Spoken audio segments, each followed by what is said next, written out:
welcome back to my channel. Today we're learning about Demeter, the mother archetypes.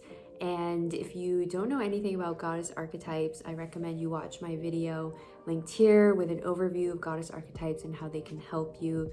But for now, I will share with you now Demeter, who is the mother archetype. And in a sense, she's the mother to all. And if you embody Demeter, then you're probably someone that's always loved children and you've been drawn to them growing up, and it just comes naturally to you to take care of them. And it's just like your instinct, and you feel comfortable in giving, and you have like this inexhaustible caretaking within you that you can do. And so with that, Demeter is really the most egoless goddess there is, because her first instinct and her drive is to caretake and to give to others and give life. And she feels instinctually fulfilled in her role and identity of mother, and this makes her fulfilled. Like, this is her role she feels in life, is to be a mother. And it's a little bit different because some of the goddesses, as I mentioned, are more driven by ego, and some are more selfless. So ego fulfillment has to do with Athena and Hera, where they're very drawn to their role in the external world, and they really care about how they're seen and perceived. It has to do with their role in being leaders. And with Demeter, it's just the opposite. Like, she does not think in that way. It's really just like, who has a physical need? It's very much a physical kind of caretaking, like feels comfortable changing diapers and nourishing, feeding, cleaning, things like that. The closest in this kind of selfless motivation as a goddess is Aphrodite, who is ruled by love and not independence, like Athena or Artemis that I'll talk about, or power like Hera or Persephone. So I think a lot of people have this mixed up. They think Aphrodite, the goddess of beauty and love, is really cares about how she looks and is self-centered, but it's really coming from a place of like love of herself, of her body, and love of others. So she lives for the child, not the beloved, like Aphrodite. And she really does not care about the societal kind of norms, like news or politics, being in committees like Hera I mentioned, being like in everything. She does not care. Her home matters most. And she really cares about that environment that she has and the physicality that I mentioned, like having food, having warmth, having clothing, and she's really connected to the body in that way. Unlike Athena, who we'll talk about, who is very like mentally driven, and I've kind of already given you hints around that, but she's like not connected to the body. Demeter is very in tune with her body, with the bodies of those around her, and the physical needs. So that's all well and good, but what are her wounds? Because she's so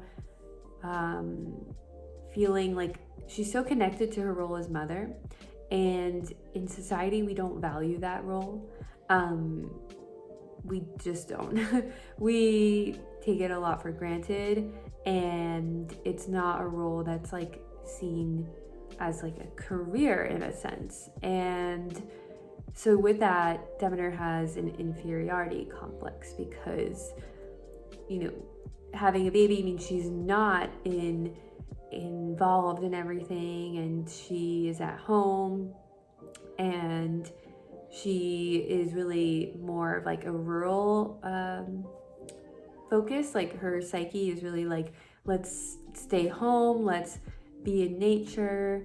And the world really operates in this kind of like urban, like, what's everyone else doing? Like, what's going on and how do we connect and be like very social. Like, she does those things but in a different way. And she is also not very intellectually driven, so she doesn't feel the need to be focused on a lot of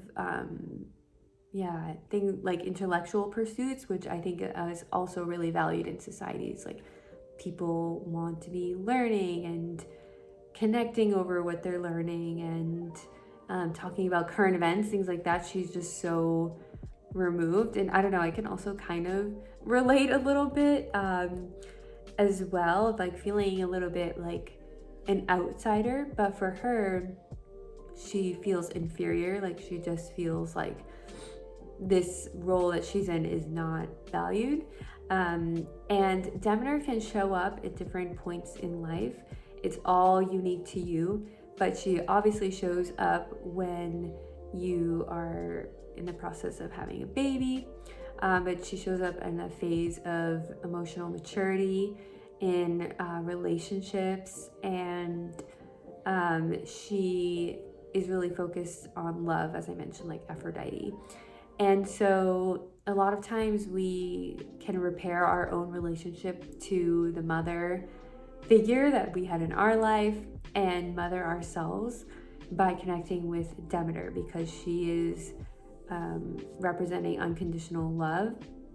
And so you can find a lot of healing by connecting with Demeter. When she shows up, see like, oh, I can use this type of energy towards myself and be very nurturing and taking care of, and and really being maybe that support for yourself if you didn't have it growing up. And I'll talk a little bit more about that. If you want to see if she's influencing you, just think of your own mother, and if you're dutifully following out her wishes or if you're reacting strongly against her, because Demeter can be that solution. And she'll also really show up when you're thinking about marriage and childhood. And in society, Demeter shows up as Mother Teresa, as the Mother Earth, like Gaia, and she really is a selfless kind of love and just this essence of motherhood within everyone. So essentially, Demeter has the capacity to bring immense love and compassion to those around you, and know that that is valued, and to tap into other goddesses like Athena to feel like your role is needed. And the book really goes into this, but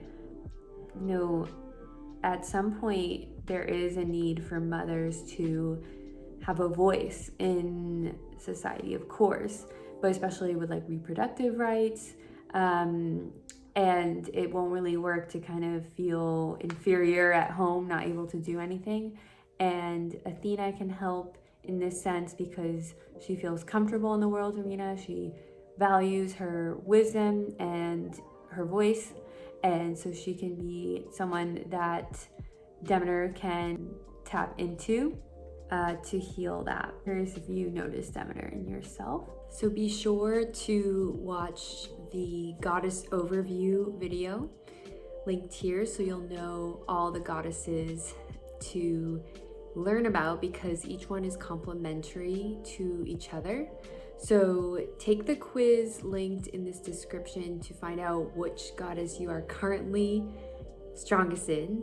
And then you'll also find out which goddess is your complementary goddess to help balance out these stronger energies of the dominant goddess.